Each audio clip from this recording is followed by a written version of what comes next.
There was once a family who seemed to have everything one could wish for: wealth, power, and influence. The head of the family was a businessman who had built his empire from the ground up. He had spent his life working tirelessly, climbing to the very top of the corporate world. He was well known and respected by everyone who knew him, and many looked up to him for his sharp mind and leadership skills.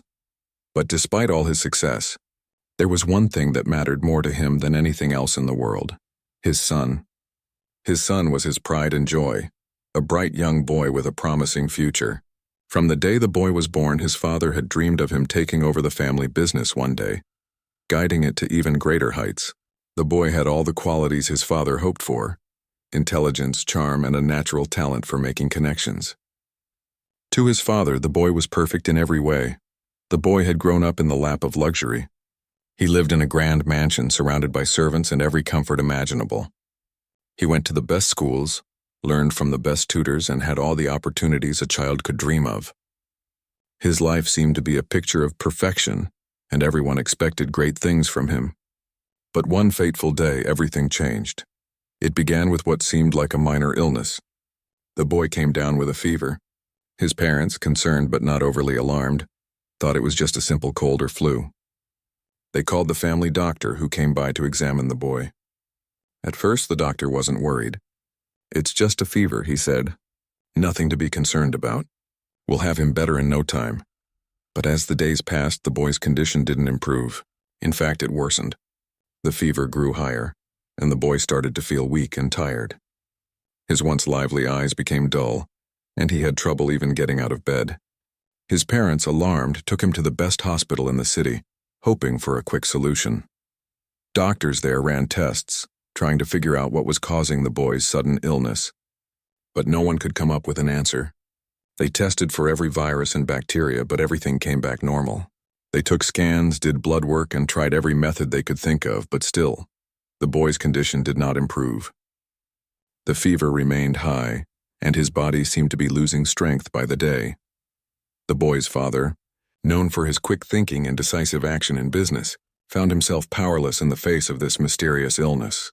He called in specialist after specialist, trying to get a diagnosis. Doctors from all over the world flew in to see the boy, some offering new treatments, others suggesting more tests. But none of it seemed to work. As the days turned into weeks, the boy's condition continued to decline. The family tried everything they could think of. They tried every medicine available, from the most advanced treatments to experimental drugs. Nothing helped. The boy's fever remained high, and he seemed to be getting weaker by the hour. His parents, who had always been in control of everything in their lives, now felt helpless.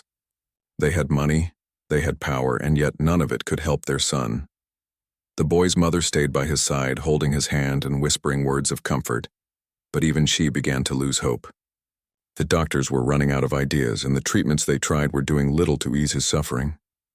The once strong, vibrant boy was now a shadow of his former self, lying in bed with no energy to even smile. The father, who had always believed that money could solve any problem, started to question his own beliefs. How could this be happening? They had the best doctors, the best medicine, and the finest treatments money could buy. And yet none of it was working. The boy's condition continued to deteriorate, and there was nothing anyone could do.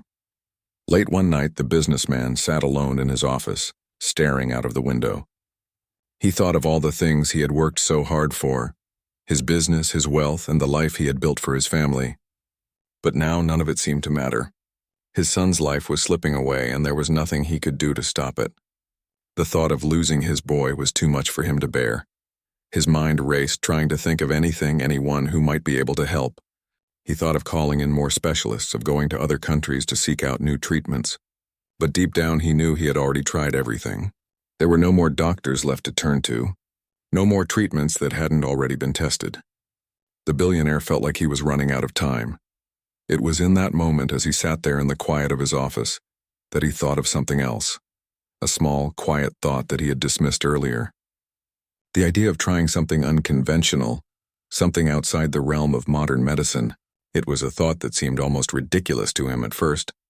But now, as his son's life hung in the balance, it was the only option left. For years he had dismissed anything outside of traditional medicine. He believed in science, in research, and in the advancements that came from years of education and study. But the situation was desperate, and the boy's condition was beyond the reach of even the best doctors. The businessman realized he had nothing to lose by trying something different, something that wasn't tied to money, status, or the latest medical breakthroughs. He began asking around, seeking advice from anyone who might know of an alternative approach. It wasn't easy. Most of his colleagues and friends thought he had lost his mind. But the thought of seeing his son suffer any longer was unbearable. So, despite the skepticism, the businessman pressed on, determined to find something that would help. And that's when he heard about the girl. She was a simple, ordinary young woman from a small village far away from the city. Her name wasn't well known, and her methods weren't the kind that would impress the doctors in the high-rise buildings. She wasn't a trained physician or a renowned specialist, but she had something that the businessman hadn't yet tried: hope. This girl, according to the people who knew her, had a special gift. She had grown up learning about natural remedies and traditional healing methods that had been passed down through generations in her family. Some people believed her methods were magical. Others said she simply knew how to work with nature in ways that most people didn't understand. At first, the businessman didn't take her seriously. How could someone with no formal medical training possibly help his son? But as his son's condition worsened and he realized there were no other options left, he decided to give it a try. It was a desperate decision, but it was the only one left. The businessman's mind raced as he thought about the girl he had heard so much about. She was nothing like the high-powered doctors he was used to dealing with. She wasn't part of any prestigious medical institution or highly respected in the field of science. In fact, she wasn't even from a city or town where people could get the best care. Her life was far from the world of luxury and wealth that the businessman knew so well. But in his heart, he knew something had to change. He had tried everything modern medicine had to offer, and none of it worked. His son's condition had only gotten worse, and he could no longer ignore the idea of trying something outside of the conventional. The girl was said to have a gift, something passed down through generations in her family. Her knowledge wasn't based on books or scientific studies, but on something far older and more intuitive. People in her village spoke of her as someone who could heal with nature, someone who had an understanding of plants, herbs, and remedies that others didn't. The businessman knew it sounded strange, even impossible. But he had reached a point where he would try anything. With no time to waste, he asked around about her, and after much effort, he finally got the address of the small village where she lived. The thought of traveling to a place so distant, so disconnected from the fast-paced world he was used to, seemed almost absurd. Yet there was no other choice. If there was even a chance that this girl could help, he had to meet her. His son's life depended on it. The journey to the village took several hours, and as the businessman traveled deeper into the countryside, he began to realize just how far removed this place was from the bustling city life he knew. The roads were narrow and bumpy, and the buildings were small and simple. It was a stark contrast to the grand mansions and towering skyscrapers he was used to. When he finally arrived, he found the village quiet and peaceful, with people living in a way that seemed far removed from the concerns of the modern world. Children played in the streets and the air smelled fresh and clean, a far cry from the exhaust fumes and smog of the city. Despite the simplicity of the place, there was a sense of calm that the businessman couldn't help but notice. He asked around for the girl's home and was soon directed to a small cottage on the outskirts of the village. It was modest, surrounded by a small garden with various herbs and plants. The cottage itself looked old but well cared for, a clear sign of the girl's dedication to her work. The businessman knocked on the door, his heart racing with anticipation. A moment later, the door creaked open, revealing a young woman with a kind face. She looked at him curiously as though she had been expecting him, even though they had never met before. "Hello," the businessman said, his voice tinged with both urgency and hope. "I'm sorry to trouble you, but I've heard that you might be able to help my son. He's very ill, and no one can figure out what's wrong with him. I was told you might know something that could save him." The girl studied him for a moment, her expression thoughtful. She had likely heard about the businessman and his son from the villagers, but she didn't seem intimidated by his wealth or status. She was calm, as though this was just another part of her everyday life. "I'll listen," she said simply. "Tell me about your son." The businessman explained his son's condition, how no doctor could figure out what was happening, and how he had tried every possible treatment, none of which seemed to help. He spoke about the desperation in his family, the countless sleepless nights and the helplessness that had taken over them. He told her that his son had been like a bright star, full of life and energy. But now he was barely hanging on. The girl listened intently, never interrupting. And when he finished speaking, she didn't immediately offer a solution. Instead, she stood silently for a moment as though thinking deeply about what he had said. Finally, she spoke. "I believe I can help," she said, her voice steady and confident. "But it won't be a quick fix. Healing takes time and it requires patience. Your son's body has been through a lot. It's not just about treating symptoms. It's about restoring balance." The businessman was taken aback. What did she mean by balance? He was used to immediate answers, quick solutions, not long processes. But as he looked into her calm eyes, he felt a sense of peace he hadn't felt in weeks. Perhaps this was what he had been missing all along. Patience.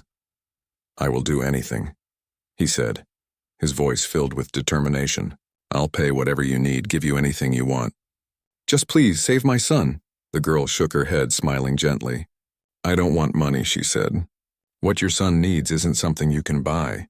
It's something he must be ready for, and you must be ready for it too. Healing isn't just about physical remedies. It's about the mind and spirit." The businessman was confused but willing to follow her guidance. "What do you need from me?" he asked. She explained that she would need access to his son, to see him in person and observe his condition. She would need to prepare a special remedy made from herbs and plants that were known for their healing properties. The remedy wouldn't be something that could be bought at a pharmacy. It would be something unique, something from the earth itself. The girl told the businessman that she would need to return to her cottage and gather the ingredients for the remedy. She warned him that it could take some time, days, perhaps even a week. But she was certain that this was the only way. The businessman didn't hesitate.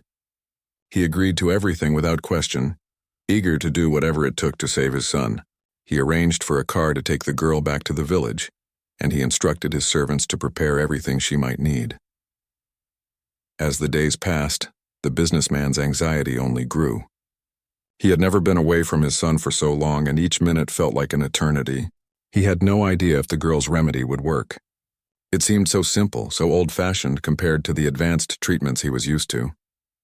But there was a part of him that had hope that this time something would be different. Finally, after what seemed like an eternity, the girl returned to the mansion. She arrived with a small basket filled with herbs, roots, and flowers, each one carefully selected for its healing properties. The businessman greeted her anxiously, but she simply nodded, as if she had known all along that this moment would come. "I'm ready," she said, her voice calm and reassuring. "Let's begin." She led the businessman to his son's room, where the boy lay, pale and weak, his fever still high. The girl examined him carefully, checking his pulse, looking into his eyes, and observing his breathing. She worked quietly, her movements steady and sure, as if she had done this 1,000 times before. Once she was satisfied with her examination, she began to prepare the remedy. She crushed the herbs and roots with a mortar and pestle, mixing them into a thick paste. As she worked, she explained what each ingredient was for, how one herb would help calm the fever, how another would strengthen his immune system, and how the final one would restore his body's natural balance. When the paste was ready, the girl carefully applied it to the boy's chest and back, ensuring that every part of him was covered. She then gave him a small amount of the herbal mixture to drink, watching as he swallowed it without resistance. The businessman stood by, watching in silence. He couldn't help but feel skeptical. What if this didn't work? What if this was all a waste of time? But as he looked at the girl so calm and focused, he knew that there was nothing more he could do. This was the only chance left. "I'll return in the morning," the girl said, turning to leave. "The remedy needs time to work. Be patient. Your son's healing has begun." And with that, she left, leaving the businessman alone with his son. He stayed by his son's side through the night, watching and waiting, his heart filled with both fear and hope. The hours seemed to stretch endlessly as the businessman sat by his son's side. He watched as his son lay still in the bed, his breathing shallow and slow. The boy's fever still clung to him, but for the first time in weeks, the businessman allowed himself to hope. Perhaps, just perhaps, this mysterious girl had found the answer that no one else could. It was hard to imagine that something as simple as a handful of herbs and plants could be the cure to such a complex illness. But there was something about the girl's calm demeanor and confidence that made the businessman believe. He had seen so many doctors, each one more educated and skilled than the last, and yet none of them had been able to help. In contrast, this girl, with no formal training or impressive titles, had shown up with nothing but a basket of plants and a quiet assurance. Throughout the night, the businessman didn't leave his son's side. He gently wiped his forehead, trying to bring him some comfort, and whispered encouraging words, though he knew the boy couldn't hear him. The mansion, usually so full of life and noise, felt eerily silent. The servants were all busy with their own tasks, but they too were waiting, watching for any signs of improvement. Everyone in the house knew how serious the situation was. By morning, the boy's condition had remained the same. He was still feverish and weak. But the businessman refused to lose hope. He recalled the girl's words the night before, her promise that the remedy needed time to work. So he sat there watching and waiting. He tried to distract himself by thinking about other things, the business, the things he needed to take care of, the people who were counting on him. But nothing could ease his mind. His thoughts always returned to his son, to the uncertainty of what the future held. The girl arrived early the next morning, as promised. She didn't seem rushed or worried. In fact, she appeared as calm and composed as she had the day before. The businessman couldn't help but admire her for that. She seemed so unshaken, so confident that everything would be okay. She approached the boy's bed and immediately began to examine him again. Her hands moved with practiced ease as she felt his forehead, checked his pulse, and observed his breathing. The businessman watched, holding his breath as she worked. After a few moments, the girl spoke softly. "The fever is starting to break. His body is beginning to respond to the remedy, but it will take time. This is only the beginning." The businessman couldn't help but let out a sigh of relief. It was small, just a glimmer of hope, but it was enough to keep him going. For the first time in a long while, he felt a flicker of optimism. His son was still fighting, and the girl's remedy seemed to be doing something, perhaps the impossible. The girl moved on to the next part of the treatment. She explained that the herbs would work to strengthen his immune system, but she also needed to help restore balance to his body. She gave him a second dose of the herbal mixture, more carefully prepared than before. She worked quickly but with purpose, as though she knew exactly what she was doing. The businessman, still unsure of what to make of the whole situation, decided to trust her. She was his last hope, after all. He had already seen too many doctors, too many specialists who had only offered empty promises. He didn't want to be disappointed again, but the girl's calmness was beginning to convince him that this might actually work. As the day went on, the boy's fever slowly started to subside. His breathing became a little easier, a little less strained. It wasn't a dramatic change, but it was enough to make the businessman feel a sense of relief. For the first time in weeks, he could see a small, positive sign that things were moving in the right direction. The girl stayed with them for the entire day, watching over the boy and adjusting the treatment as needed. She didn't seem rushed, even though she knew the businessman was anxious. She knew that healing couldn't be rushed. It had to happen at its own pace, in its own time, and sometimes time was the hardest thing to have patience with. At one point, the businessman couldn't help but ask, "How do you know this will work? What makes you so sure?" The girl paused for a moment before answering. "I don't know for sure. Not in the way that a doctor might be able to tell you the exact outcome of a treatment. But I know the body's natural rhythm. I know the way it heals when it's given the right environment. Your son's body was weakened by something. The remedy I gave him is meant to help him fight back, to give him the strength he needs to recover. It's not magic, it's nature, but nature has a way of working if we let it." The businessman nodded, though he still had doubts.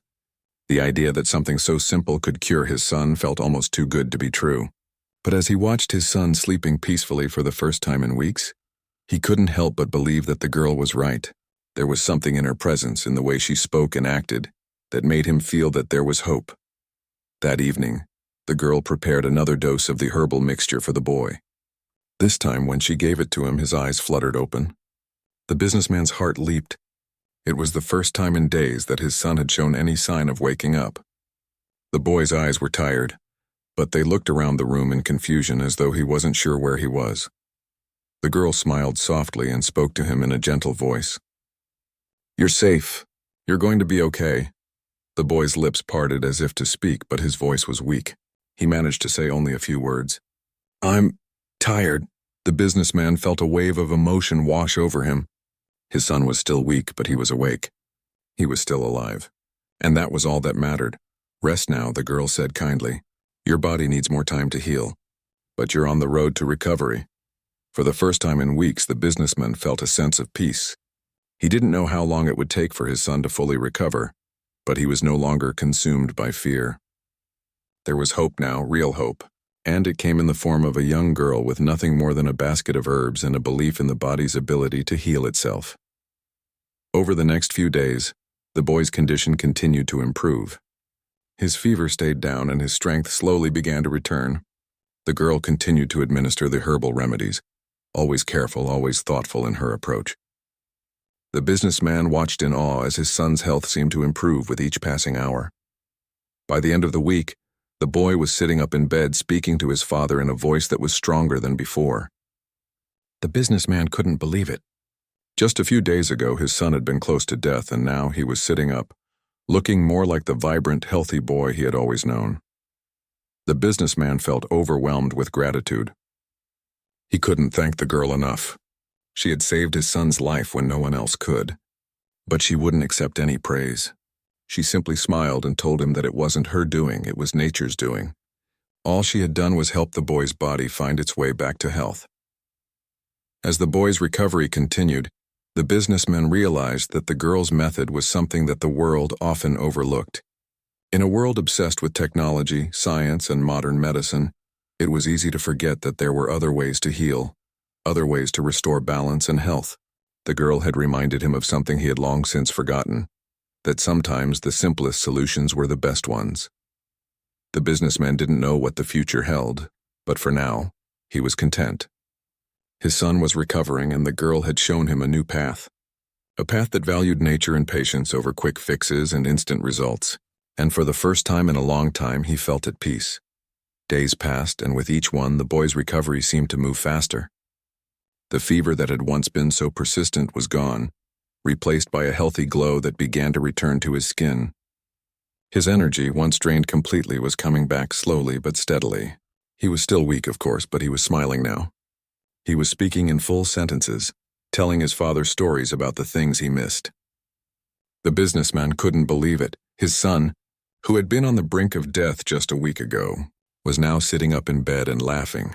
The girl continued to come every day, bringing her herbs and preparing the remedies that had worked miracles. She would check the boy's pulse, look into his eyes, and speak softly to him, always making sure he was comfortable. She never stayed long, but each time she left with the same quiet assurance that everything would be okay. It was as if she already knew the outcome. The businessman, though still in awe of the girl's success, felt a deep sense of gratitude. He had tried so many doctors, so many treatments, and yet it had taken a simple girl from a small village with no formal medical training to save his son's life.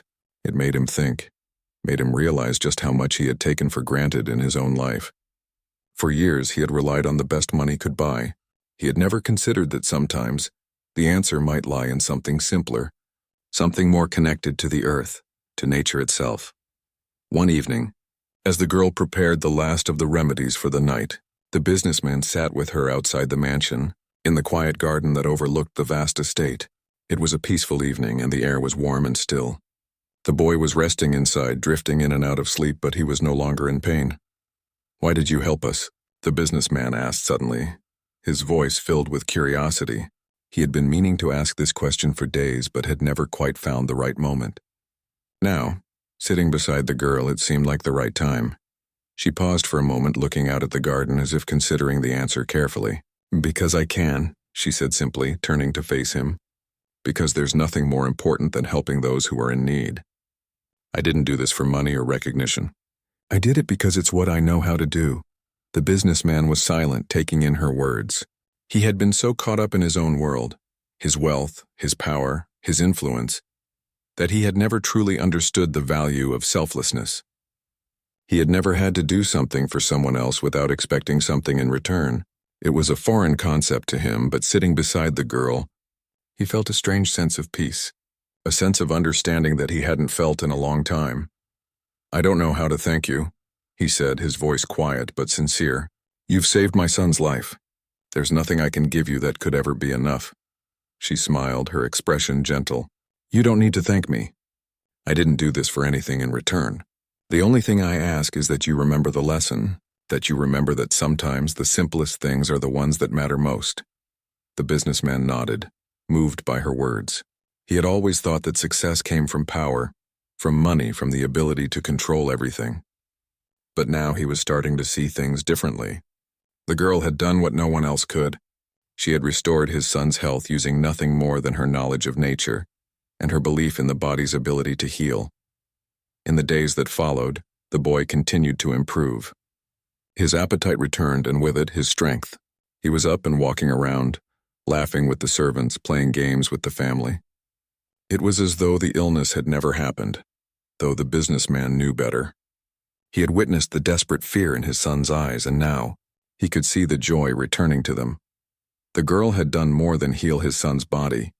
She had reminded him of something he had forgotten, the importance of simplicity, of nature, of patience. And in doing so, she had changed his life in ways he never could have imagined. But not everyone was so quick to embrace the idea of this alternative treatment. While the boy's recovery was undeniable, there were still many who questioned the girl's methods. Some of the doctors who had worked with the boy initially remained skeptical. They couldn't understand how something so simple, herbs and roots, could have done what modern medicine had failed to do. To them, it felt like a fluke, an unexplainable miracle that couldn't possibly be replicated. Rumors began to spread, both in the city and within the family circles. Some people praised the girl, calling her a miracle worker, while others dismissed her as nothing more than a lucky coincidence. The media caught wind of the story, and soon, there were articles in the papers and interviews on TV. The boy's miraculous recovery was front-page news. People were fascinated, and many wanted to know more about the girl who had saved him. But the girl, true to her nature, wanted nothing to do with the spotlight. She didn't care about the attention or the praise. She was simply happy to see the boy getting better, and that was enough for her. She continued to visit every day, preparing her remedies and checking on the boy's progress. But she did so quietly, as though the attention didn't faze her at all. One day, as the businessman sat with her in the garden once again, he noticed that her demeanor had changed. She seemed more distant, more reserved. He couldn't help but wonder if all the attention was starting to take a toll on her. "Is everything all right?" he asked gently, concerned for her well-being. She looked at him, and for a moment there was a flicker of sadness in her eyes. Sometimes it's hard," she said softly. "I never wanted this kind of attention. I never wanted to be seen as something special. I just wanted to help." The businessman understood. He knew what it was like to be thrust into the spotlight, to have people looking at you, judging you, expecting things from you. It wasn't easy, and he could see that it was weighing heavily on her.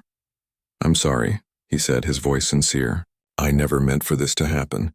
You've done something incredible for us, and I can't thank you enough.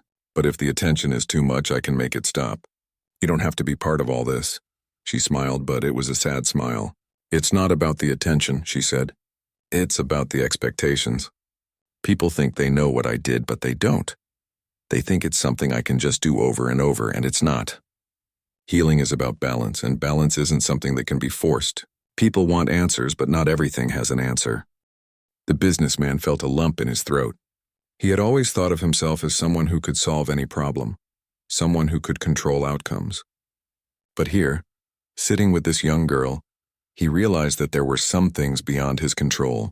There were some things that couldn't be fixed with money or power. "I understand," he said quietly. "I won't let anyone bother you again. You've done enough. More than enough." She nodded, her eyes softening. "Thank you. I just want to return to my village, to live the way I did before all of this. I don't need anything from you." The businessman didn't want to let her go. She had saved his son, after all. She had done the impossible, but he knew deep down that she needed to return to her life, the one she had before all the fame and attention. She was a healer, not a celebrity, and that's what she wanted to be. "I'll never forget what you've done for us," he said, his voice full of emotion. "You've changed our lives, and for that I will be eternally grateful." She smiled again, the sadness in her eyes replaced by a gentle warmth. "Take care of your son," she said. "And remember, sometimes the simplest things can heal the deepest wounds." With that, she left the mansion, returning to her quiet life in the village. And though the boy would never forget her, and neither would his father, they knew that what she had done for them couldn't be replicated. It was a gift, one that could never be bought or sold. It was a reminder that sometimes the most powerful things in life came from the most unexpected places. Weeks passed, and with each one, the boy's recovery continued to improve. The once fragile child who had been on the brink of death was now nearly back to his old self. His strength was returning, his laughter echoing through the halls of the mansion once again. The businessman watched with pride, seeing his son return to the person he had always been, vibrant, energetic, full of life. The whole family celebrated, not with grand gestures or parties, but in quiet moments of gratitude. But despite the joy that filled the mansion, there was still a quiet weight in the businessman's heart. He couldn't forget the girl who had saved his son, the one who had healed him with nothing but nature's simple remedies. He had tried to reach out to her, but she had insisted that she didn't need anything. The attention, the media frenzy, she wanted no part of it. She had only wanted to help, and now that her work was done, she had returned to her village, back to her quiet life. The businessman understood. He understood now, in a way he hadn't before, that some people didn't seek fame, didn't need the world to know what they had done. All they wanted was to make a difference, to help where they could. It was a lesson he had learned too late, but one he would carry with him for the rest of his life. One evening, as he sat in his office looking out over the estate, he thought about the girl again. He thought about her quiet confidence, her selflessness, and her unwavering belief in nature's power. He couldn't simply let her fade into the background, forgotten.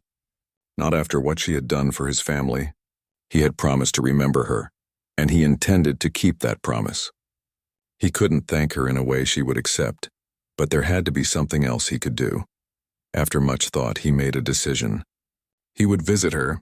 He would go to the village and thank her in person, to show her the gratitude that he couldn't express in words. It wasn't about giving her money or anything material.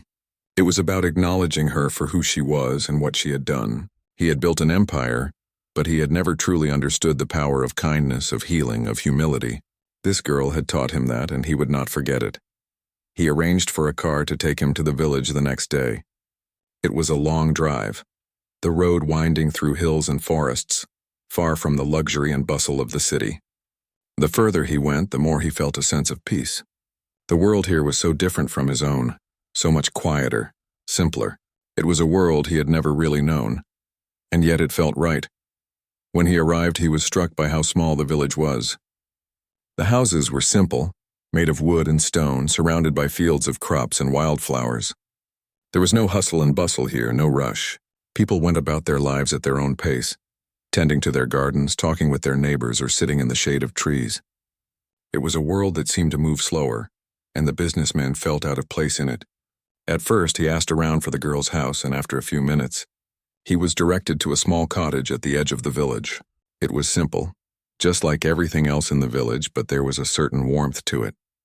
The garden was lush, filled with herbs and flowers, and there was a small stone path leading up to the door. When the businessman knocked, the door opened to reveal the girl, just as calm and composed as the first time he had met her. She seemed surprised to see him, but her expression quickly softened. "I didn't expect you," she said, her voice gentle but steady. "Is everything all right?" "Is your son?" "Everything is fine," the businessman said, his voice filled with emotion. "He's completely recovered thanks to you. I came to thank you. To properly thank you." The girl's face softened, and for a moment she looked away as though unsure how to respond. She hadn't wanted recognition, hadn't wanted anything from him. But there was something in his eyes, something that told her how deeply he felt. "You've already thanked me," she said softly. "I didn't do this for anything in return." The businessman shook his head. "I know, but I can't let this go without showing you just how much it means to me. You saved my son's life, and I can never forget that." She stepped aside and motioned for him to enter. "Come in, then. I suppose there's no harm in a visit." Inside, the cottage was modest but cozy. There was a small fireplace, a few wooden chairs, and shelves filled with jars of dried herbs and plants. The smell of fresh herbs lingered in the air, a comforting scent that made the businessman feel at ease. It was a far cry from the sterile, polished offices and rooms he was used to. They sat down at a small wooden table, and the girl offered him a cup of tea, which he accepted gratefully. They sat in silence for a while, sipping the tea, both of them comfortable in the quiet of the room. The businessman looked around, taking in the simplicity of it all, and felt a deep sense of peace he hadn't realized he had been searching for. "You've done something remarkable," he said eventually, breaking the silence. "And I'm not the only one who thinks so. People are talking about you, about what you did. They call you a miracle worker. But I know that what you did wasn't a miracle. It was your knowledge, your wisdom. It was the gift of healing that you have." The girl smiled softly, but there was a sadness in her eyes. "I never wanted to be called a miracle worker," she said quietly. "I didn't want the attention. I don't want people to think I have all the answers or that I can fix everything. I just wanted to help." "I know," the businessman said, his voice filled with understanding. "But what you did was nothing short of extraordinary. I have spent my life chasing after wealth, after power, after success. I thought those were the things that mattered. But you've shown me something different. You've shown me that sometimes it's the simplest things that matter most." The girl looked at him, her eyes searching his face as though trying to understand his words. "I don't want anything in return," she said again, as though repeating herself, as though needing to make sure he understood. "I don't want money or fame. I don't need anything from you." The businessman nodded, his heart swelling with emotion. "I know, but I can't just walk away without offering something. I want to give something back. Not out of obligation, but because you deserve it. You've taught me a lesson I can never forget, and I will carry that lesson with me for the rest of my life." He paused for a moment, his eyes filled with sincerity. "I want to help your village. I want to make sure that your work, your knowledge, doesn't go unnoticed. You have a gift, and I want to make sure it's preserved. I will make sure that the people who need you the most have access to the remedies you offer. I will support you in whatever way you need." The girl looked at him for a long time, her expression unreadable, but then after what felt like an eternity, she nodded slowly. "I don't need much," she said. "But if you can help others, if you can help people understand the value of healing through nature, then that's all I need." The businessman smiled, relieved that she had accepted his offer, even if only in a small way. He stood up and extended his hand, his heart full of gratitude. "Thank you," he said, his voice thick with emotion. "Thank you for everything. I will never forget what you've done for us." The girl stood up as well, and they shook hands, an unspoken understanding between them. "Take care of your son," she said softly, "and remember that sometimes the simplest things can heal the deepest wounds." As the businessman left the village that day, he felt a deep sense of peace. He had come to thank the girl, to show his gratitude, but he was leaving with so much more. He was leaving with a new understanding of what truly mattered in life, the value of kindness, of simplicity, of giving without expecting anything in return. And as he drove back to his mansion, he couldn't help but think that maybe, just maybe, he had been given the greatest gift of all.